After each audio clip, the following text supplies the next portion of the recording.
미안합니다. 오래 걸렸죠.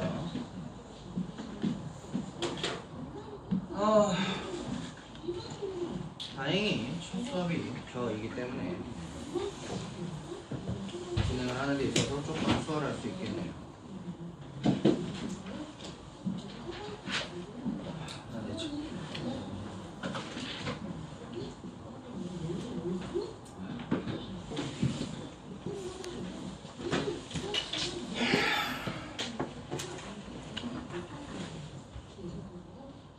자, 국어 같은 경우에 저랑 이제 하게 된 책은 국어개념백과에서 1, 2권 중에 2권입니다. 네. 저랑은 2권을 진행하게 될 거고요. 이제 다른 선생님이 한 분 더 국어 선생님이 들어오실 거예요. 그 선생님 같은 경우에는 1권 문학 쪽을 여러분들과 나가게 될 겁니다. 보고 말씀드리고요. 그러니까 이 사람이 들어오면 비문학 수업이구나 라고 아시면 됩니다. 2번 수업이구나 라고 아시면 됩니다.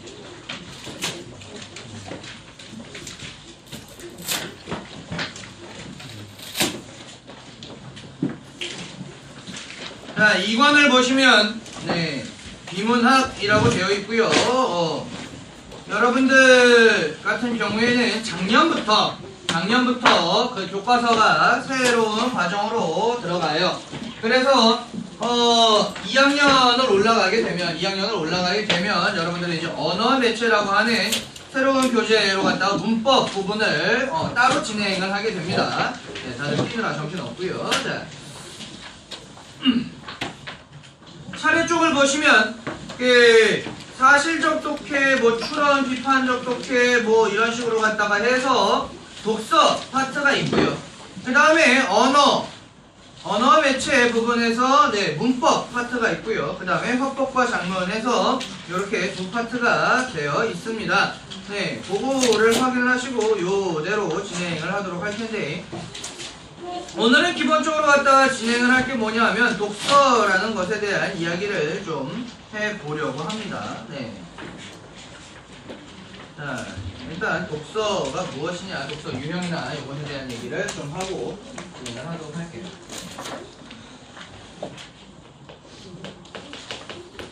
여러분들이 모의고사에서 만나게 되는 독서 파트 같은 경우에는 모의고사를 여러분들이 실제적으로 봐본 적이 없기 때문에 사실은 되게 난감할 수도 있어요. 여러분들이 이제 1학년 올라가면 사실은 내가 고등학교 올라왔구나, 고등학생이구나, 고등학교 1학년이구나 라는 걸 느끼기보다는 그냥 중학교 4학년 정도의 느낌일 겁니다. 그럴 때에 3월달이 되면 바로 모의고사를 보게 돼요. 3월 초에.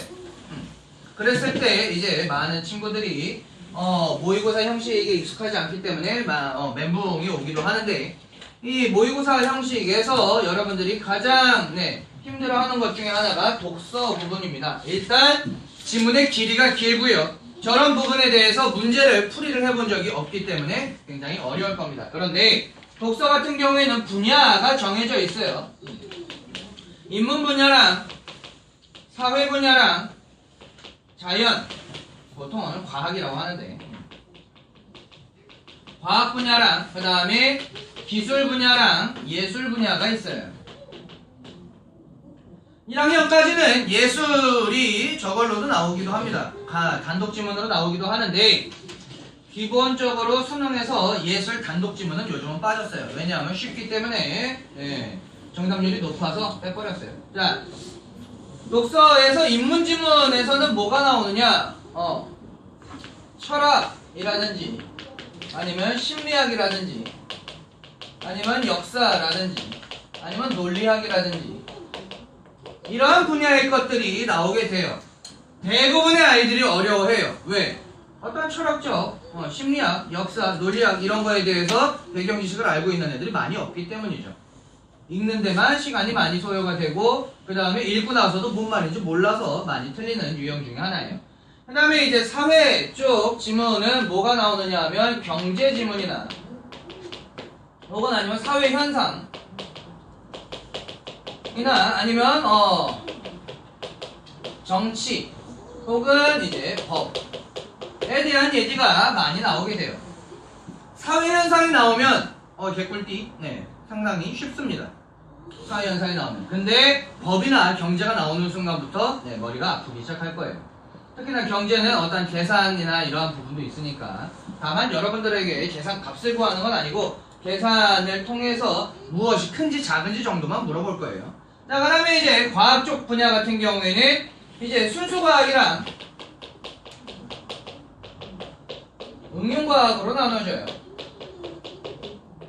뭐 순수과학은 아시다시피 여러분들이 알고 있는 네 가지예요. 물화생지가 되겠죠. 물리, 화학, 생물, 과학. 아니 뭐 임마? 지구과학. 네, 이렇게 네 가지가 되고요. 응용과학 같은 경우에는 두 가지 이상이 융합이 된 것을 융합과학이라고도 얘기를 하는데, 예를 들면 뭐 바이오마이메틱스라든지 이런 식으로 갖다가 두 가지 이상의 분야가 결합이 된 것을 응용과학이라고 얘기를 해요. 순수과학이나 응용과학이나 네, 어렵게 나오면 더럽게 어렵게 나오고요. 쉽게 나오면 그나마 할만합니다. 사실 이 과학 쪽 같은 경우에는 편차가 커요. 여러분들이 배경 지식으로 알고 있는 수준의 것이 나오면 풀기 편해요. 근데 전혀 처음 듣는 얘기가 나오면 네, 1도 몰라요. 네. 그 다음에 이제 기술 같은 경우에는 요즘 제일 핫하게 나오는 건 IT 기술입니다. 이 기술 아니야? 자, IT 기술. IT 기술이 제일 많이 나오고요. 그 다음에 이제 신소재에 관한 얘기나 아니면 뭐 신기술에 대한 얘기가 나오게 됩니다. 요거 정도는 기억을 해 두실 필요가 있어요. 그 다음에 이제 예술 같은 경우에는 단독 지문 안 나오지만 1학년 때는 나오기도 하니까 뭐 음악이나 미술이나 건축이나 뭐 이런 것들이 나와요. 건축, 조각 뭐 이런 것들이 나오게 됩니다. 그거 정도 말씀을 드릴 수가 있고요. 자, 이 지문에서 이제 여러분들이 좀 신경을 써야 되는 것들에 대해서 얘기를 좀 드릴 수 있도록 할게요. 인문 같은 경우에는 일단 기본적으로 신경 써야 되는 건, 인문은 어떠한 사상가들이 나오게 돼요. 철학가나 사상가들이 나오는데, 사상가의 이름하고 그 주장은 여러분들이 파악을 해 놓으실 필요가 있습니다. 소크라테스가 뭐라고 얘기했고, 플라톤이 뭐라고 얘기를 했고, 아리스토텔레스가 뭐라고 얘기했고, 뭐 니체는 뭐라고 얘기를 했고, 뭐 이런 것들 확인을 해 두실 필요가 있고요. 그 다음에 사회에서는 신경을 써야 하는 것이 뭐냐면 저런 겁니다. 그 이론 간 어떠한 비교 혹은 대조, 요거를 좀 신경을 써 두셔야 합니다. 특징 이런 것들을 확인을 해 놓으시고, 자연 같은 경우에는 기술과 마찬가지로 과학하고 기술은 묶을게요. 과학하고 기술은 그 그림과 연결되는 문제가 반드시 하나씩은 출제가 되는데, 그 그림이 뭐냐면 어떤 원리나 과정에 대한 그러한 파트가 있어요. 본문에. 그것을 도식화했을 때, 그림으로 나타냈을 때 정확하게 매칭을 시킬 수 있느냐를 물어보는 게 나오기 때문에 신경 쓸 필요가 있다라는 거 먼저 말씀드리고, 예술은 잘 풀면 돼요. 어렵지 않습니다. 이지. 뭐 어쨌든 그렇습니다. 그런데 저 예술 지문 같은 게 2학년, 3학년으로 올라갈수록 전혀 이지하지가 않아요. 왜냐하면 예술 단독 지문으로 나왔을 때는 굉장히 쉽지만 2학년, 3학년 올라가서 복합 지문으로 나오게 되면 골 때려요. 분명히 1문안에서는 음악으로 갖다가 시작을 했어. 얼마 전, 재작년인가? 작년인가? 에도 모의 평가 때 나왔던 건데, 처음에 음악으로 시작을 합니다. 뭐 화성이 어떻고 저쩌고 하다가 마지막 문장에서 약간 쎄해요. 다음에 화성들은 수학적인 규칙성을 가진다. 뭔 개소리야. 라고 하고 나서 2문단서부터 수학 얘기가 쭉 나와요. 네. 그런 식으로 갖다 1문단에서 예술로 갖다 페이크를 걸고 다음 문단서부터 네, 되게 어려운 지문으로 나오는 경우가 많기 때문에 네, 2학년, 3학년 올라가서 예술 지문이 나오면 그럼 풀만하다 싶으면 풀어도 되지만 2문단을 딱 봤는데 모르겠어 라고 하면은 네, 우선순위를 좀 뒤로 몰아두시는 게 좋습니다. 괜히 모르는 거 읽다가 시간만 버리고 문제도 다 틀리고 네, 그러는 경우가 있어요. 자, 여기까지 이렇게 좀 말씀드릴 수가 있겠네요. 자, 교과서는 아니고 교재를 보시면 여기 부분 같은 경우에는 사실적 독해 부분, 추론, 비판, 독해 문제, 풀이 전략 뭐 어쩌고저쩌고 나와 있는데, 요거 같은 경우에는 문제를 직접 보면서 가도록 하죠. 우리가 먼저 살펴볼 게 사실적 독해입니다.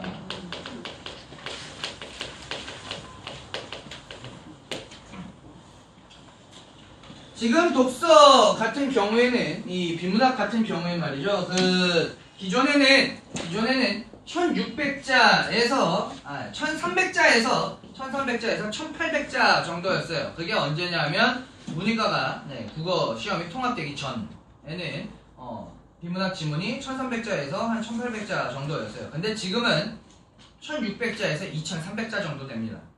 일단 길이 자체가 많이 늘어났죠. 2300자는 1학년 때 아마 보기는 쉽지 않을 거예요. 3학년 올라가면 2300자 정도 되는 지문 하나가 거의 나옵니다.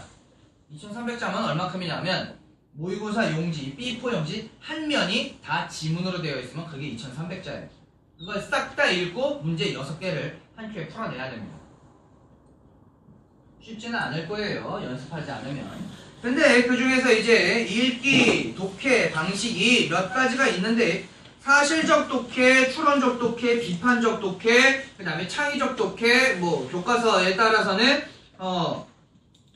정서적 독해 뭐 이렇게 있습니다만은 여기에 나온 거는 사실적, 그 다음에 추론적, 비판적만 있으니까 문제 푸는 데 있어서 그것만 확인하도록 합시다.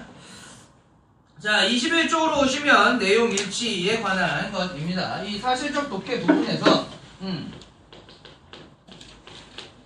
내용 일치와 관련된 문제가 출제가 된다는 얘기예요. 내용 일치와 관련된 문제라는 건 뭐냐면 위 지문의 내용과 일치하는 것은 혹은 일치하지 않는 것은 이라고 나오는 문제예요. 당연한 얘기지만 뭘 확인하는 게 중요해? 내가 지문에서 이러한 내용이 있는지를 확인하는 게 중요하겠죠. 이런 내용이 있었는가? 사실적으로 있었는가를 확인하는 것이 중요합니다. 자, 거기 보시면 내용일치 선지의 구성이 완전일치와 유사표현이 있는데 유사표현이나 완전일치는 맞는 거야. 그러니까 일치하는 거야. 근데 내용 불일치 같은 경우는 내용이 아예 다르거나 아니면 지문에 없는 내용이거나 아니면 인과관계를 왜곡해서 원래는 예를 들면 이거야. 왜 종소리를 예를 들면 이런 거죠. 소풍이 취소됐어. 왜? 비가 왔기 때문에. 그렇다면 소풍이 취소된 결과가 어떤 걸 원인으로 가지죠? 비가 왔다라는 것을 원인으로 가져요. 근데 소풍이 취소됐기 때문에 비가 왔다라고 하면 뭐 소풍이 취소된 것과 비가 온 것 그 사실 두 가지는 동일하지만 문장의 흐름이 이상하죠. 소풍이 취소되면 비가 와요? 소풍 취소되는 게 뭐 기우제야? 아니란 말이에요. 그래서 원인과 결과를 꼬아놓는 그러한 경우가 발생. 이건 되게 단순한 경우고 여러분들이 독서를 풀 때 많이 틀리는 경향이 있는 문제가 그런 식으로 말을 조금씩 꼬아놨을 때 많이 틀리게 돼요. 신경을 좀 써줘야 한다라는 얘기죠. 자, 보시면 자, 출제자는 지문의 내용과 관련해서 그대로 표현하는 게 완전 일치고 조금 단어나 내용 바꿔치기 하는 게 혹은 아니면 일반어나 구체화하여 표현하는 게 유사일치예요. 그래서 그 밑에 나와 있는 게 완전일치는 똑같은 거야. 양쌤만 믿을 수 있다라고 되어 있는 거. 국방만 믿을 수 있다라고 하는 게 똑같은 거죠. 근데 유사일치는 믿을 수 있다라는 표현을 의지할 수 있다라고 바꿔 쓰는 거예요. 그거나 입니다만 유사 표현인 경우에도 일치한다라고 보는 거죠. 근데 아예 뭐 의지할 수 없다라든지 아니면 믿을 수 없다라든지 아니면 뭐 여기 나와 있는 표현대로 하면 양쌤은 예쁘다라든지 예쁘다라는 내용이 있지도 않았는데 갑자기 나오면 그건 내용이 나오는 게 아니에요. 일치가 안 된다라는 얘기죠. 자, 지문을 통해서 보도록 합시다. 요 짧은 지문 부분 보면 반면 고려 말에 발생하여 조선시대에 들어 본격적으로 융성한 시조는 시조가 지니는 형식미 때문에 시조는 뭘 갖고 있구나? 형식미를 가지고 있구나 라는 거 지문에서 확인을 하시고 그 다음에 조선 전기 사대부들의 미의식과 정신세계를 표현하는데 적합한 갈래로 자리 잡았다. 지문을 읽으면서 뭘 확인을 하셨어야 되냐면 이 시조라는 것에 대해서 얘기가 이루어지고 있구나. 근데 시조는 조선 전기가 있고 조선 후기가 있겠죠. 근데 조선 전기의 특징은 뭐예요? 사제부들의 미의식과 정신세계.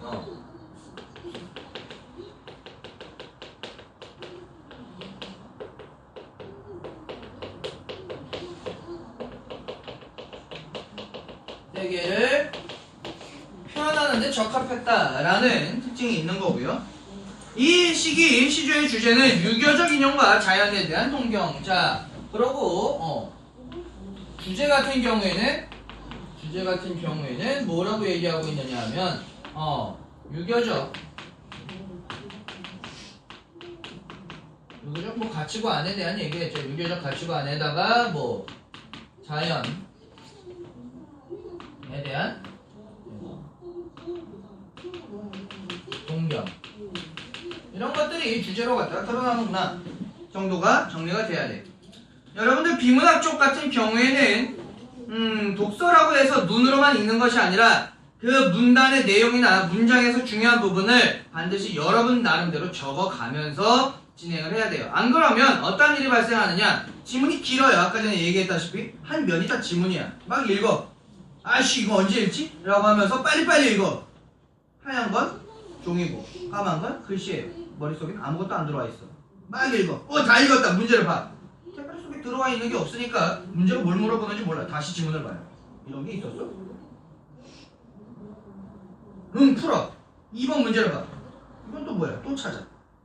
이 짓거리를 6번을 하면 당연히 시간이 모자르죠. 아예 지문을 처음 읽을 때 문단별 내용과 흐름과 그 다음에 전개 방식을 확인을 해놓고 나서 문제를 가는 겁니다. 그래서 좀 많이 적을 필요가 있어요. 이 부분 이거랑 연결되네. 이게 개념이고 정의고 그 다음에 이게 예시고 그 다음에 전체적으로 갖다가 이거에 대한 얘기를 하고 있구나 라고 적어두면서 가지 않으면 여러분들이 머릿속에 지문을 다 읽었을 때 그게 머릿속에 딱 정리가 될 만큼 뛰어난 사람이면 참 좋겠네요. 그런데 그러기가 쉽지 않다라는 얘기예요. 하다못해 여러분들 SNS에 왜 이제 여러분들 세대 자체가 글 읽는 걸 그렇게 좋아하는 세대가 아니에요. 텍스트 자체를 익숙하게 읽어내는 세대가 아니죠. SNS만 하더라도 뭐 페이스북이 됐든 뭐 인스타그램이 됐든 왜 이제 글을 써놨는데 글이 이렇게 돼 있고 여기 뒤에 회색 글씨로 더보기 위에 있으면 누릅니까 여러분? 안 누르죠? 왜? 글이 얼마나 길어질지 모르니까 읽기 귀찮아. 뭐 여러분들 세대가 그러한 경우가 많기 때문에 뭐 일반화시키는 건 아닙니다만 그러한 경우가 많아요. 저 역시나 마찬가지로 시간에 여유가 있거나 내가 관심 있는 기사가 아니면 굳이 더 읽기 나도 안 눌러요. 그 정도로 갖다가 사실은 그 디지털 기기에 익숙해져 있는 여러분들 세대 같은 경우에 읽는 것 자체에 익숙하지가 않습니다. 그렇기 때문에 수능에서는 글이 점점 더 길게 나와요. 왜? 대학교 올라가면 어느 학과를 가더라도 전공도서는 최소한 이 정도 듣겠는 됩니다. 최소한. 근데 그거를 1년이 아니야. 한 학기 동안에 다 해야 되는 교재예요. 근데 이 정도 되는 교재를 한 학기 동안에 내 것으로 만들려면 읽을 줄 알아야지 이만큼 정도 되는 글을. 그래서 대학에서 자꾸 요구를 하는 겁니다. 야, 수능 점수가 몇 점이라서 뽑아놨는데 이 새끼들 하나도 글을 읽어서 직권을 못 만들더라 라고 계속 요구를 해서 평가원 측에서 자꾸 발전을 하는 게 뭐냐면 독서의 길이입니다. 독서 지문의 길이를 점점 늘리고 있어요. 왜? 최소한 이거 정도는 읽어서 문단의 글 전체의 내용과 구성과 흐름을 파악을 해서 문제에 적용할 수 있느냐 수준을 보는 거예요. 수능이 뭐예요? 수학 능력 시험이에요. 여기서 수학은 매스매틱스가 아니라 학문을 배울 수 있는 능력을 평가하는 거야. 대학에 와서 공부를 할 수 있느냐 수준을 평가하는 시험이에요. 근데 그거가 점수가 안 나오거나 그거가 점수가 나왔어도 못하는 경우가 많았기 때문에 점점 더 독서가 어려워지는 겁니다. 말 그대로 그 정도 수준도 못한다면 대학교 올라가봐야 쓸모가 없어요. 그냥 술이나 처먹고 놀다가 졸업장 따서 나오겠죠. 무슨 의미가 있습니까? 대학은 뭐 이제 쉽게 흔히 얘기하는 그 뭐 학문의 요람이라고 얘기를 하는데 거기 가서 배울 수 있는 능력이 되는 사람만 배운다라는 얘기. 그걸 평가하는 게 수능이고 비문학이에요. 그래서 이 비문학 같은 경우에는 여러분들이 되게 많이 연습을 하셔야 돼요. 글을 읽는 연습, 그 다음에 글을 파악하는 연습. 문단별 내용과 그것들이 어떤 구조를 가지고 연결되어 있는지. 그래서 얘기를 드린 거고요. 결국은 하고자 하는 얘기는 필기 좀 하면서 진행을 해야 된다라는 얘기. 자, 그 다음에 요것들은 사대부의 이상이기도 했고, 조선 후기 시조는 이번엔 후기에 대한 설명이 나오는데, 후기 시조는 자기 자신에 대한 새로운 인식과 실학의 대두로 인하여 관념적이고 형식적인 경향에서 벗어났다. 그렇다면 관념적 형식적이 아니다라는 얘기죠.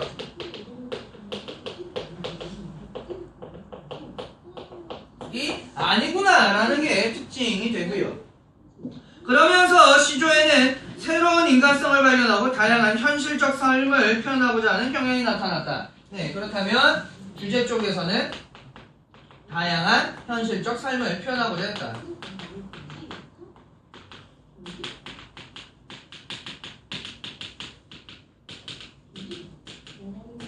요 정도로 정리가 될 수 있겠죠. 자, 그러면 지문에는 시조가 지니는 형식미 때문에 조선 전기 사대부의 미의식과 정신세계 표현하는 데 적합한 관례라고 얘기했는데, 선지에는 시조의 형식미는 조선 전기 사대부들의 미의식을 드러내는 데 적합했다라고 나와 있어요. 약간 순서는 다릅니다만 결국은 동일한 표현으로 썼기 때문에 이건 완전 일치가 된다라는 얘기예요. 그래서 지문의 내용을 여러분들이 저런 식으로 갖다 파악을 해놨다라고 한다면 그대로 연결지어서 이건 일치하는군 이라고 제껴낼 수 있었다라는 얘기죠. 그 다음에 이제 유사일치 같은 경우에는 보시면 현재 소비를 늦추고 미래를 계획하는 사람이라면 자신의 자산을 안전하게 형성할 필요가 있다. 금리에 대한 정확한 이해와 계산이 현재의 소비와 미래를 소비를 결정하는 중요한 기준이라는 점을 잊지 말아야 된다라고 얘기를 하고 있는데, 요것도 자 보시면 현재의 소비, 현재의 소비와 미래의 소비를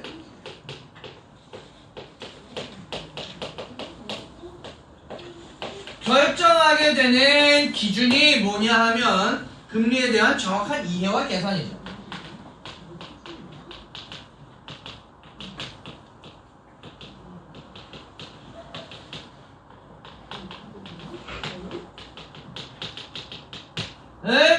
가지고 현재의 소비와 미래의 소비를 결정할 수 있다라고 얘기를 해. 그렇다면 지문에는 저런 식으로 나와 있는데 선지가 어떤 식으로 나오느냐 하면 금리는 지금 소비할 것인가와 소비를 늦출 것인가를 판단하는 기준이 된다. 자, 지금 소비할 것인가가 뭐예요? 현재의 소비예요. 그 다음에 소비를 늦출 것인가, 미래의 소비예요. 근데 동일한 단어로 안 나오고 어떻게 나왔을 뿐이에요?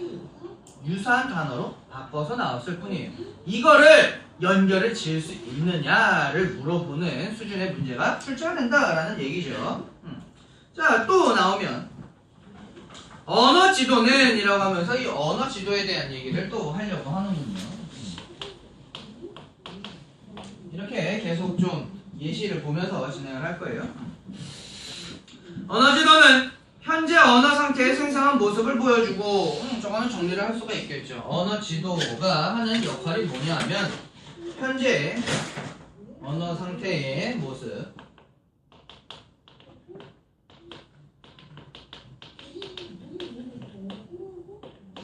을 보여줘. 그 다음에 국어의 역사적 변화에 관한 정보, 역사적 변화.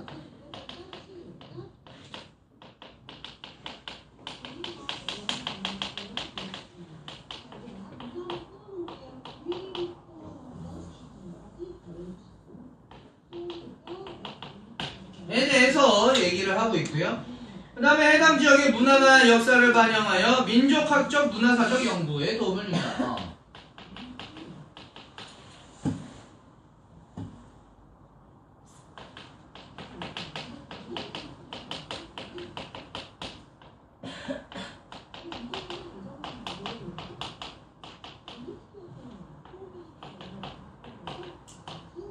준다라고 얘기를 하고 있고요. 또 지도에 담긴 방언형을 통해서 이전 시기의 언어를 재구성하거나 문학작품에 나타난 방언 어휘를 이해하는 데도 도움을 준다. 이전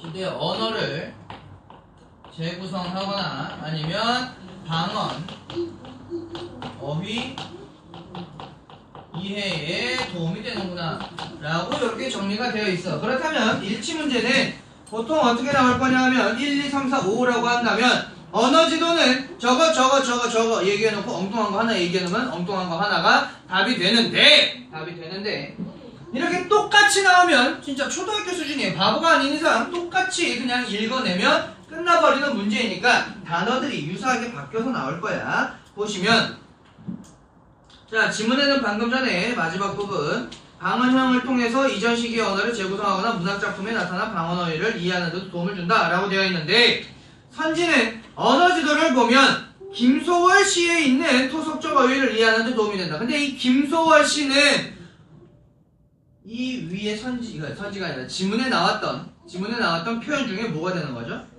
문학작품에 나타난 이라는 것이 되는 거죠. 김소월 씨는 얘기가 나온 적이 없었는데 틀렸어 라고 하면 안 된다라는 얘기예요. 김소월 씨라는 것이 문학작품에 나타난 이라는 것을 바꾸는 것 뿐이라는 얘기예요. 그 정도 적용을 하면서 진행을 하셔야 된다라는 거죠. 네, 마지막 짧은 질문이네요.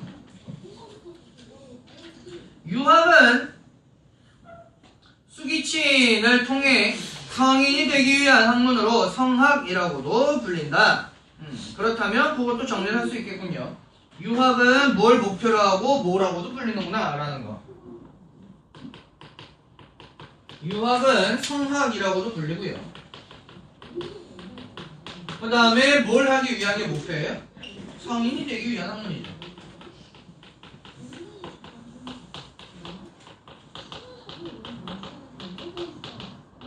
성인이 되기 위한 학문인데 이 성인이 되기 위해서는 무엇이 필요하다라고 얘기하냐면 수기치인이 필요하다라고 얘기하고 있죠. 이 정도로 정리를 할 수가 있어요. 수기라는 것은 사물을 탐구하고 알을 툭 처리하고 뜻을 성실하게 따르고 마음을 바르게 하여 자신을 닦는 일. 간단하게 얘기하면 자기 수양이 되겠죠. 그 다음에 치인이라고 한다면 집안을 바르게 하고 나라를 통치하고 세상을 평화롭게 하는 것. 이 치인과 관련된 게 그래서 뭐냐면 들어보신 분들은 아시겠지만 수신, 제가, 시국, 평천하와 연결이 되는 거예요. 나를 먼저 다스려야 집안을 제어할 수가 있고 그 다음에 나아가서 나라를 다스릴 수 있으며 나아가서 천하를 평화롭게 할 수 있다라는 얘기예요. 근데 뭐부터 시작이야? 그렇죠. 나부터 시작하는 거야. 수기부터 시작하는 거야. 치인 부분은 제가, 시국, 평천하 부분이에요. 자, 그래서 이 수기치인을 통해 하늘의 도리인 천도와 합일되는 경지에 도달한 사람이 바로 성인이다. 자, 그래서 수기치인을 통해서 통달한 사람이 성인이 되는구나 라는 것까지 확인을 해 두셔야 된다 라는 얘기죠. 그렇다면 자, 지문 부분에서 이렇게 나와 있는데 선지 부분에서 하늘의 도리와 합일된 사람이 되기 위한 성학이라고 되어 있죠. 자, 성학은 유학이고요. 그 다음에 성학과 유학은 성인이 되기 위한 학문이라고 얘기를 했어. 근데 그 성인이 되기 위해서는 뭘 해야 돼? 수기치인을 해야 되는데 이 수기치인이 뭐야? 하늘의 뜻을 깨닫는 거죠. 그래서 하늘의 뜻을 깨닫는 것을 통해서 깨닫는 사람이 되기 위한 학문이 성학이라고 얘기했으니까 사실 여기에 나와 있는 표현 그대로 사용된 건 아니더라도 결국은 저 내용을 조금씩 짬뽕을 해서 만든 거란 말이에요. 그렇죠? 동일하다라는 얘기. 유사 표현 같은 경우에는 여러분들이 어휘에 대해서도 조금 잘 알고 있어야 되고 저러한 내용을 조합을 해서 동일한 의미인지를 확인할 필요가 있다라는 얘기예요. 그걸 모르면 본문에 이러한 내용이 정확한 이 단어가 사용되지 않았는데 라고 하면서 틀렸다라고 할 수 있는데 유사하게도 나온다라는 얘기예요. 그거는 여러분들이 연습을 많이 해두셔야 할 필요가 있다라는 거. 자, 이제 X5 학습이 있는데 이 부분 같은 경우에는 직접 한번 해보도록 할게요. 자, 카토르는 대상을 눈에 보이는 것과 같이 재현하는 것을 중시했던 당시 르네상스 회화의 경향과는 다르게 상상한 것을 꾸밈없이 순수하게 드러내는 아이들의 표현 방식을 따랐던 것이다. 그렇다면 카로토 자꾸 캐로로랑 헷갈려서 그런데 죄송합니다. 자, 카로토는 아이들의 표현 방식을 따랐다라고 하니까 꾸밈없이 순수하게 드러내는 방식을 사용했구나. 그 다음에 르네상스 회화 같은 경우에는 눈에 보이는 것과 똑같이 재현하는 것을 중시했구나 라는 거 표시를 해 놓으시면 되겠죠. 거기에 나와 있는 대로. 자, 그래서 그 이유는 카로토가 르네상스 이래로 내려오는 사실적 재현이 유일한 가치가 아님을 인식했기 때문이다. 사실대로 그리는 것만이 예술적으로 뛰어난 것은 아니다 라고 카로토는 생각을 했겠죠. 자, 그렇다면 질문 부분 보시면 르네상스 시기의 화가들은 외형을 사실적으로 묘사하는데 큰 관심을 갖고 있었다. 요 표현이 그대로 나오진 않습니다만 뭐라고 나왔느냐 하면 대상을 눈에 보이는 것과 똑같이 재현하는 것을 중시했던 르네상스 회화, 그 다음에 르네상스 이래로 내려오는 사실적 재현이라는 부분을 통해서 르네상스 시기의 작가들은 외형, 겉모습, 눈에 보이는 것을 사실적으로 묘사하는데 큰 관심을 가지고 있었구나 라는 것과 일치한다 라는 것을 알 수가 있어요. 그렇게 제껴내셔야 된다라는 얘기입니다. 네? 자, 또 계속해서 보도록 할 텐데, 방금 전에 일치에 대해서 했으면 이제 내용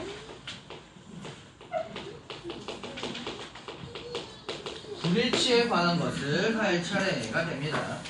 불일치는 거기에 나와 있는 것처럼 지문에 나온 내용과 아예 다른 내용이거나 아니면 지문에 없는 내용이거나 아니면 아까 전에 얘기했다시피 왜곡된 내용이거나. 왜곡된 내용이라는 거는 뭐냐 하면 예를 들면 이런 거예요. 뭐 비례관계인데 반비례관계라고 해놨다든지 아까 전에 얘기처럼 원인과 결과가 바뀌어 있다든지 이것이 원인이 되어서 이러한 결과가 나와야 되는데 이 결과를 원인에다가 갖다 놓고 원인을 결과에다가 갖다 놓는 방식으로 갖다 쓴다든가 그런 식으로 갖다 쓰면 당연히 내용이 일치하지 않겠죠. 자, 쭉 가서 그 지문, 문제, 선지를 보면서 가도록 할게요. 관광객처럼 우리 주변에서 흔히 볼 수 있는 것을 대상으로 고르면 현실성이 높다라고 하고, 자, 현실성이 높다라는 표현 부분과 연결이 되겠죠.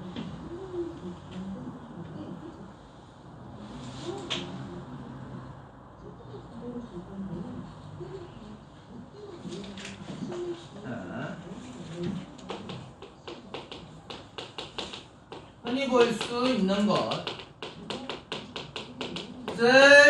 대상으로 삼으면 그거는 뭐가 높다라고 얘기를 한다고? 현실성이 높다라고 얘기를 해.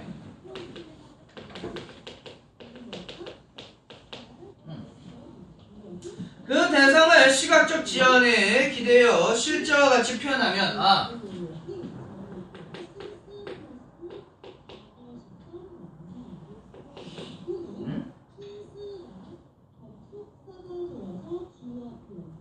단어가 잘못됐는데 실제가 아니라 실제일 텐데 실제하고 실제는 다릅니다. 나중에 그것도 한번 얘기할 기회가 있을 거야. 실제와 똑같이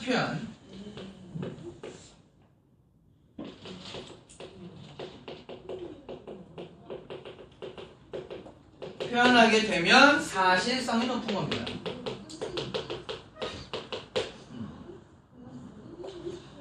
그 다음에 이제 팝아트는 대상을 함축적으로 변형했지만 하이퍼 리얼리즘은 대상을 정확하게 재현하려고 했다라고 하는 걸로 봐서 두 개가 지금 뭐가 되고 있죠? 대조가 되고 있죠. 뭐하고 뭐가? 팝아트랑 하이퍼 리얼리즘이랑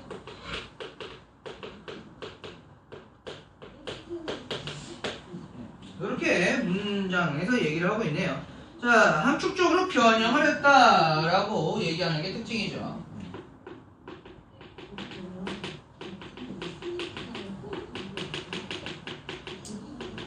그 다음에 하이퍼 리얼리즘은 정확하게 재현.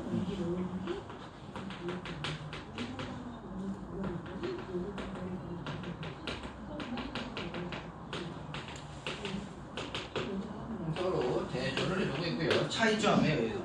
그래서 파바트는 주로 대상의 현실성을 추구하지만, 자, 이 파바트는 현실성을 추구하고요. 그 다음에 하이퍼리얼리즘은 대상의 현실성뿐만이 아니라 표현의 사실성도 추구한다. 둘 다가 되겠죠. 현실성 플러스 사실성을 추구하는구나 라고 정리가 되시면 됩니다. 그렇다면 자, 지문에서는 파바트는 대상을 함축적으로 변형한다. 그 다음에 파바트는 주로 대상의 현실성을 추구한다 라고 되어 있는데, 선지에는 파바트는 대상을 함축적으로 변형했다. 맞는 말이고요. 근데 하이퍼리얼리즘과 달리 사실성이 높다 라고 했는데, 파바트는 사실성이 아니라 현실성을 추구한다 라고 했으니까 사실성이 높다 라고 얘기한 선지는 틀린 선지가 되겠죠. 그런 식으로 갖다가 골라내시면 된다라는 얘기예요. 그 다음에 또 짧은 거 하나 더 보고 가도록 하죠. 오늘은 아마 개념톡 1까지가 진행이 될 것 같습니다. 자, 한국 극무용이 만들어질 당시에 한국 무용계에는 새로운 예술 창작의 패러다임이 자리 잡았고, 춤의 커뮤니케이션 구조는 크게 변화했다. 자, 거기에 잘 나와 있습니다만, 춤의 커뮤니케이션 구조가 변화하게 되는 결과를 가져온 원인이 뭐야?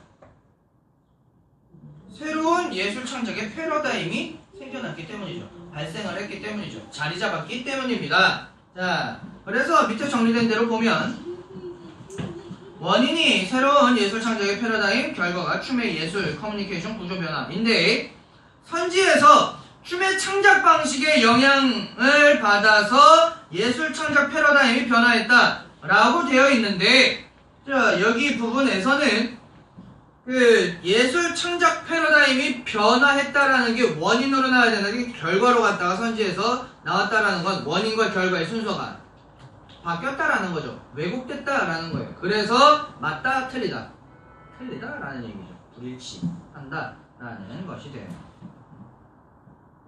자, 마지막 부분이죠. 엑소웍스 보시면, 고전 논리에서는 어떠한 진술이든 참 또는 거짓이다. 이것도 정리를 해야겠죠. 고전 논리에서는 고전 논리는 뭐 아니면 뭐야? 참 아니면 거짓이야. 뭐 딴 게 없어. 딴 게 없는데, 이는 우리의 상식적인 생각과 잘 들어맞는다. 그쵸? 맞는 거 아니면 틀린 거야. 그러나 프리스트에 따르면, 그렇다면 이 고전 논리와 달리 프리스트는 뭐 다른 얘기를 했겠죠. 프리스트는 뭐라고 얘기를 했느냐? 참인 진술과 거짓인 진술 외에 참인 동시에 거짓인 진술이 있다. 프리스트는 뭐라고 했느냐? 참, 거짓, 그 다음에 하나 더 추가된 게 참인 동시에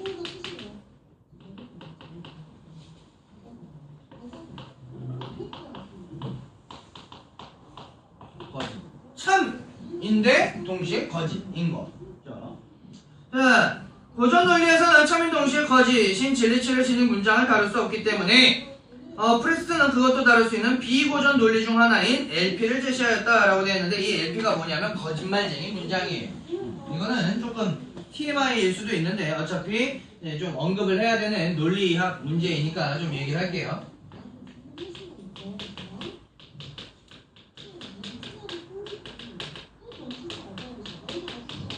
자, 이 문장은 거짓말이다 라고 했을 때 이거 참이에요, 거짓이에요? 고전 논리로 따지면 얘는 참과 거짓을 따지기가 애매해요. 자, 보시면 참이면, 자, 이 문장은 거짓말이다 라는 것이 참이면 이 문장은 뭐예요? 거짓이죠. 거짓말이니까. 참인 동시에 거짓이에요. 그리고 거짓이야, 이 문장은 거짓이야 라고 하면 거짓말이 아닌 거죠. 그렇다면 이 문장은 참이에요.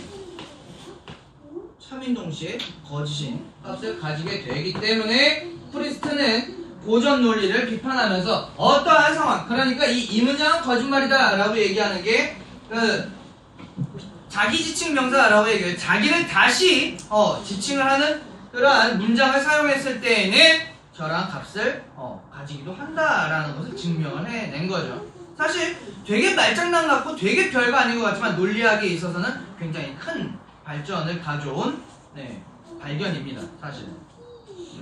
왜냐하면 기존에 참 아니면 거짓이야 두 개만 있다라고 생각했는데 참인 동시에 거짓, 거짓인 동시에 참인 것이 있다라는 사실을 증명할 수 있었으니까 굉장히 큰 것이 됩니다. 자, 보시면 비고전 논리에서는 모든 자기지시적 문장에 참인 동시에 거짓을 부여한다. 자, 여러분들 하나 어떻게 보면 팁인데 모든, 전부, 무조건 이 단어가 선지에 들어가 있으면 요건 답이 아닐 확률이 되게 높아요. 그러니까 이건 제껴야 할 확률이 되게 높습니다. 생각을 해보면